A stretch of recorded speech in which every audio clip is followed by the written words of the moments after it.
Olá, muito boa noite. Estamos iniciando mais um ano com o programa Entrevista Coletiva. E hoje o programa vai tentar explicar, ou vai conseguir explicar para você tudo aquilo que você gostaria de saber, tudo aquilo que você precisa saber sobre a eleição indireta que Campinas vai ter, que acho que será a primeira, e não me lembro de uma outra eleição nesses moldes. Por isso estamos trazendo aqui na entrevista coletiva de hoje o procurador judicial da Câmara de Campinas, Manuel Carlos Cardoso. Doutor Manuel Carlos Cardoso, muito boa noite, seja bem-vindo. Boa noite aos telespectadores.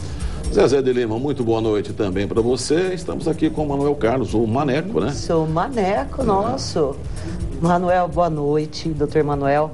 Doutor Manuel, o que a gente pode esperar dessa eleição indireta para prefeito que deve ocorrer até março? O que é tão especial assim? Olha, essa matéria legislativa é de competência da União.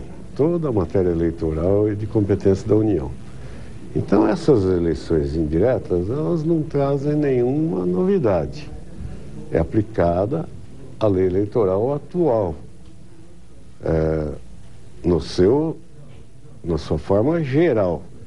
Qual que é a diferença entre esta eleição e a de outubro? É o eleitor. Basicamente o eleitor. As regras eleitorais são as mesmas, né? Só que nesta quem vota é o vereador. O que mais difere? O voto aberto. E por que voto aberto? Nós temos voto aberto por duas razões essenciais. A primeira é que é aplicado por simetria o parágrafo 1º do artigo 81 da Constituição Federal, que fala no voto aberto para eleição indireta, como nós já tivemos no país esse tipo de eleição. Lembra-se lá de Tancredo Neves, foi uma eleição indireta com voto aberto. E também porque o regimento interno da Câmara Municipal de Campinas não existe no regimento interno a figura do voto secreto. Em nenhuma circunstância. Com a graça de Deus, acabaram com o voto secreto na Câmara Municipal. E na eleição indireta, o voto aberto é extremamente necessário, porque o eleitor, que é o vereador, deve uma satisfação a quem ele representa, aos seus eleitores. Então, se fosse permitido um voto secreto, os eleitores desse vereador não saberiam como ele orientou o seu voto nessas eleições. Como é que é a maioria, né? É maioria simples? Quantos votos precisa ter o candidato que comparecer lá para ganhar essa eleição indireta? Pela lei eleitoral, a maioria absoluta. Absoluta. É absoluta, não a simples. Então, vamos supor que tenham 3 candidaturas. Uma receba 10 votos, outra receba 11 e a outra 12.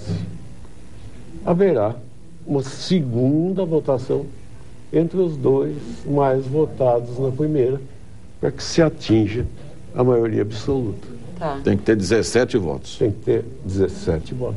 Então, o candidato indireto tem que ter 17 votos. E se comparecerem menos eleitores lá? Votos válidos, né? Assim, a maioria absoluta dos votos válidos. Então pode ter uma eleição com 18, por exemplo. Pode não comparecer um vereador para gente. votar, alguns vereadores para votar, e daí, evidentemente, vai diminuir esse Mas quórum. tem que ter quórum, né? Tem que ter quórum para instalar, né? Tá. Qual é o quórum? O quórum são 22, né? 22? 22, se não me engano. Isso. Tá. Então, alguém que, tendo 22, alguém que tenha 12 votos está eleito? Estaria eleito. Estaria eleito. Doutor Manuel, uma dúvida que a gente tem em relação à eleição é, por exemplo, podem sair candidatos da própria Câmara entre os vereadores. Esses candidatos vereadores podem votar? Podem, óbvio que sim. Todo candidato vota. Aqueles que são muito ruins votam em outro, né? Mas Até a família vota em outro. Todo candidato vota, né? Não há nenhum impedimento para que o candidato vote em uma eleição.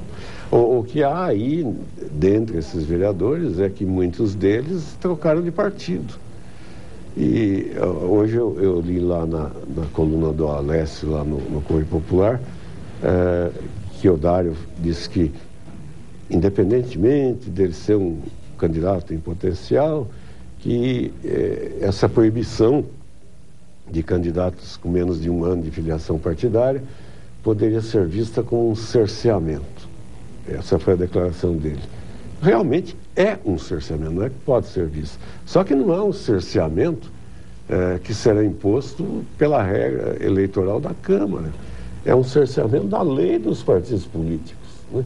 E eles sabiam que ao ter o cargo de partido havia esse cerceamento. Tanto é que o fizeram em setembro, para que em outubro eles já tivessem cumprido o 1 ano necessário para candidato.